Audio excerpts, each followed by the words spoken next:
Oke, jadi ini adalah Honda CR-V Turbo 1.5 yang Prestige tahun 2017. Ini jadi SUV termahalnya Honda di Indonesia ya. Dan dia itu jadi saingannya kayak X-Trail, CX-5, Wuling Almas. Dan CR-V ini tuh punya dua pilihan mesin.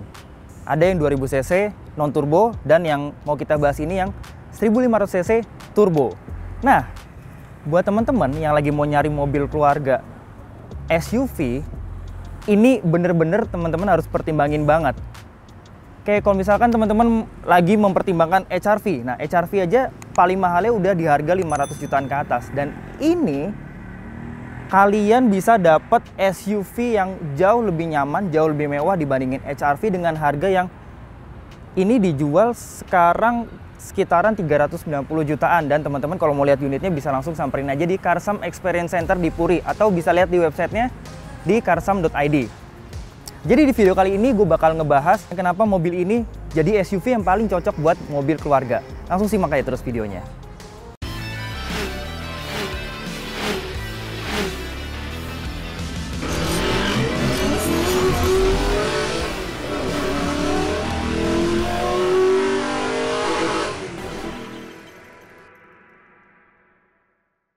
Oke, jadi yang pertama adalah ini jadi simbol orang kaya. CR-V ini kan udah di generasi yang kelima ya. Bahkan dari CR-V generasi pertama sampai generasi yang kelima ini, nama CR-V itu udah kuat banget image-nya di masyarakat Indonesia bahwa yang punya CR-V itu adalah orang kaya. Nggak tahu kenapa ya, kalau misalkan kita bilang kayak di kelas Big MPV gitu ya, itu kan ada namanya Alphard gitu. Alphard itu, oh orang punya Alphard berarti dia udah orang yang sangat-sangat mapan. Nah kalau di bawahnya lagi ada CR-V. Bahkan ya, sekarang aja harganya itu jadi yang paling mahal di kelas medium SUV. Karena dia udah menyentuh harga di 650 jutaan. Ya pokoknya lihat aja deh teman-teman yang punya CR-V itu biasanya kelasnya udah lumayan mapan gitu kan. Dan kalau teman-teman ya mau kelihatan jadi orang yang mapan, punya status sosial yang lebih tinggi ya, bisa pertimbangin mobil ini. Oke, yang kedua adalah akomodasi. Jadi CR-V Turbo ini punya format 7-seaters. Dan nggak cuma 7-seaters, kalau cuma ngomongin 7-seaters mungkin Wuling Almas juga 7-seaters. Terus di kompetitornya yang lain X-Trail itu juga ada 7-seaters. Tapi ini kalau kita ngomongin soal akomodasi, dia jadi 7-seaters yang boleh dibilang paling luas di kelasnya. Nih, kayak duduk di baris kedua. Ini lihat nih, legroomnya aja jauh banget ya. Tuh, bahkan ini kalau kita majuin, ini bisa di sliding. Dan kalau kita majuin ke paling depan, ini pun juga masih dapat ruang kaki segini. Dan ini ruang kakinya untuk masuk ke bawah ini juga masih luas banget. Oke, selain sliding, dia juga ininya termasuk yang paling fleksibel untuk pengaturan recliningnya. Paling tegak segini, dan paling rebah kita bisa dapat segini. Nah, dan ini juga masih dikasih handrest dengan 2 cup holder di sini. Dan ini handrestnya ini juga gede banget. Ini bisa buat handrest kanan kiri gitu. Oke. Ini headrest juga masih bisa diatur. Dan habis ini kita coba di bangku baris ketiga. Oke, ini di bangku baris ketiganya ya.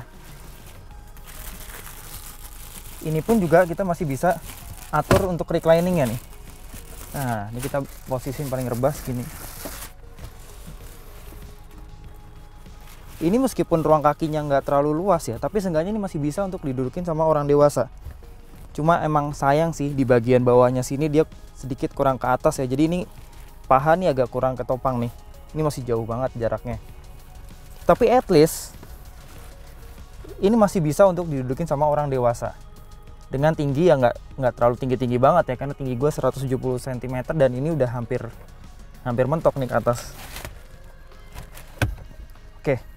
Oke, jadi masih soal akomodasinya, kita akan lihat seberapa besar bagasinya dia. Nah,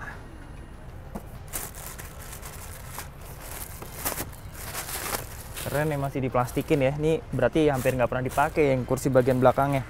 Jadi ini bagasinya kalau dalam keadaan kursi baris ketiganya tegak.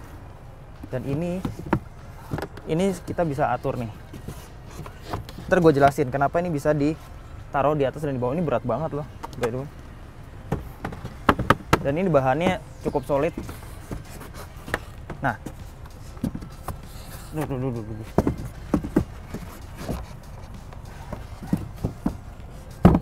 oke. Kalau ini baris ketiganya itu kursinya lagi ditegakin, ini sebaiknya taruh di bawah, biar dia rata sama bibir bagasi nih. Dan kalau misalkan kita lihat ya, ini bagasinya ya oke lah, boleh dibilang nggak terlalu luas kalau dalam keadaan ini kursi ditegakin. Tapi begitu ini kursinya dilipat, nah ini kan kelihatannya belum rata lantai ya. Nah, fungsinya adalah ini bisa jadi lantai yang dikeatasin. Jadi kalian bisa dapat bagasi yang bener-bener rata sama lantai. Dan di sini juga kalian masih bisa naruh barang-barang di bawah sini nih. Buat lebih luas lagi, yang bangku baris kedua juga masih bisa direbahin. Dan kalau semuanya direbahin, ini bener-bener kalian bisa dapat bagasi yang super rata sama lantai nih, dari belakang sini sampai ke depan sana. Alasan ketiga adalah fleksibilitas.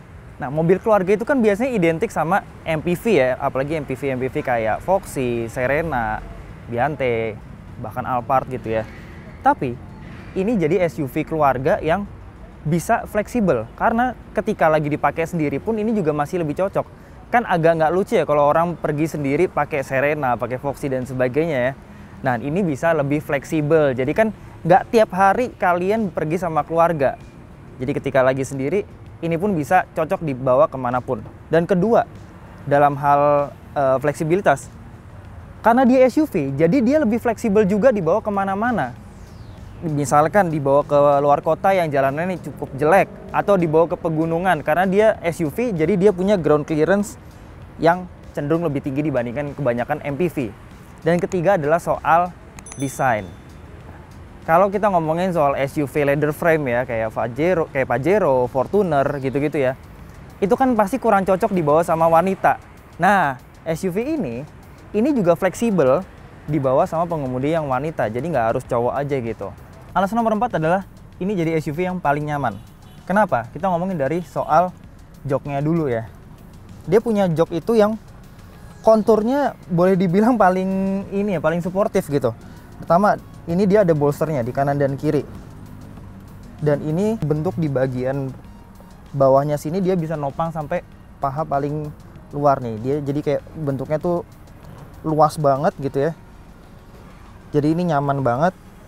Terus di bagian jok di sininya, di bagian sandarannya, dia juga kelihatannya tuh gede banget gitu ya. Apalagi di bagian headrestnya nih. Ini headrestnya tuh bener-bener empuk banget. Ini kalau teman-teman udah pernah nyoba, asli ini nyaman banget untuk disenderin. Dan dia udah electric seat, baik yang sisi driver maupun sisi penumpang sebelah kiri. Dan dia ini lengkap banget ya. Dia udah ada 8 pengaturan arah, bahkan sampai head adjusternya juga udah ada.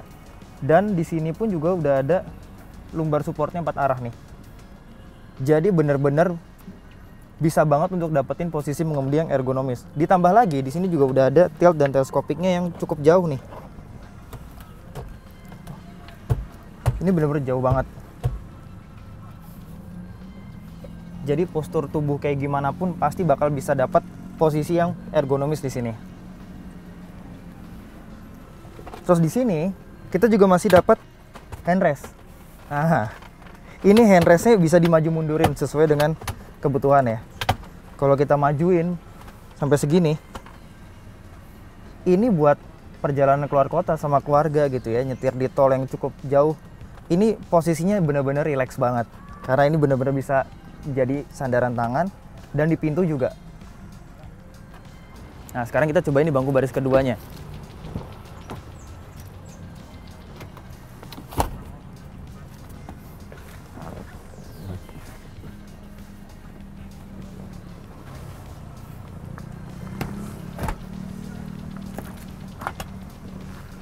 Di bangku baris keduanya pun juga nggak jauh beda sama di bangku baris pertamanya, karena dia punya desain jok itu bener-bener lebar banget, Dia bener-bener dia tuh kayak ada extendernya gitu ya di bagian sini. Jadi dia bener-bener bisa nopang paha dengan sangat-sangat baik. Nah ini bener-bener nyaman banget. Dia lebar dan dia juga joknya empuk banget. Plus di sandarannya pun juga di sini empuk banget. Headrestnya pun juga sama kayak di bagian depan.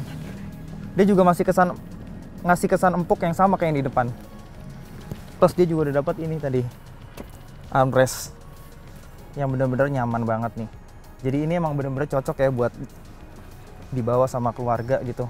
Karena kenyamanannya bukan cuma di pengemudi tapi seluruh penumpang dapat kenyamanan yang sama. Sini juga dia udah dapat AC double blower. Sini pun juga armrestnya udah dikasih leather pads gini ya. Jadi empuk buat disandarin. Apalagi ditambah sama panoramik.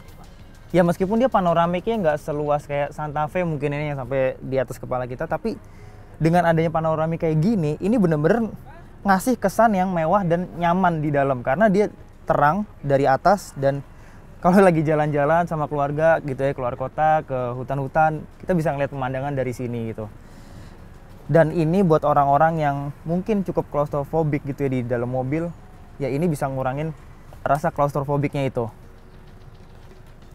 Nah terus ya di generasi yang turbo ini, itu jadi generasi CR-V yang punya suspensi yang paling empuk.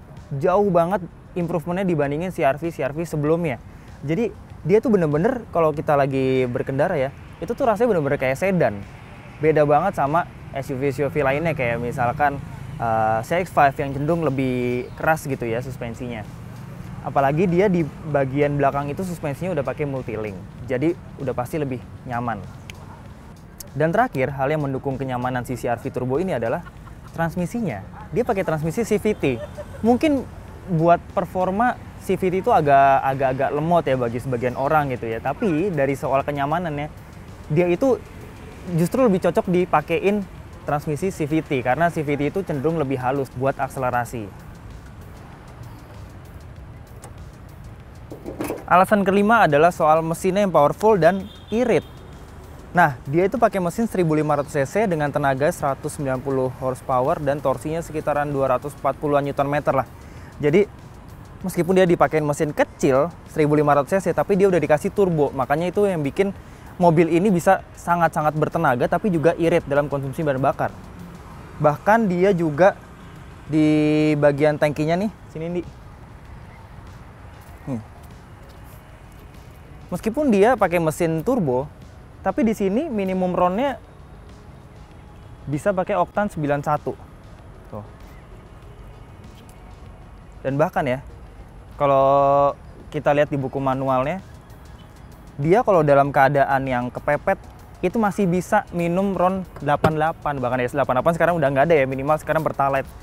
Itu juga masih ada. Jadi ini cocok banget buat kalian yang sering berpergian ke luar kota yang jarang bisa dapetin Pertamax Turbo atau Pertamax gitu ya. Jadi ini sangat-sangat fleksibel juga mesinnya. Udah powerful, irit, dan bisa minum BBM yang dengan oktan rendah. Tapi emang nggak direkomendasiin ya di bawah 91 RON-nya. Poin keenam adalah fitur cukup lengkap. Meskipun nggak selengkap CR-V facelift yang udah ada Honda Sensing, fitur-fitur di varian 2017 ini udah cukup lengkap nih. Kayak lampu udah full LED, pintu bagasi elektrik, ada keyless entry, panoramic sunroof, jok elektrik, driver dan passenger, ada cruise control, AC dual zone, electric parking brake dan auto hold, serta pedal shift. Dan sistem keamanannya pun juga udah cukup lengkap banget nih. Ada airbag sebanyak 6, ABS, EBD, BA, brake override sampai VSA pun udah ada. So, sekian video review mengenai 6 alasan kenapa CR-V ini jadi SUV paling cocok buat mobil keluarga. Gimana pendapat kalian? Silahkan komen di kolom komentar. Jangan lupa untuk klik like, subscribe, dan sampai jumpa di video-video berikutnya. Mobil 1, 2, 3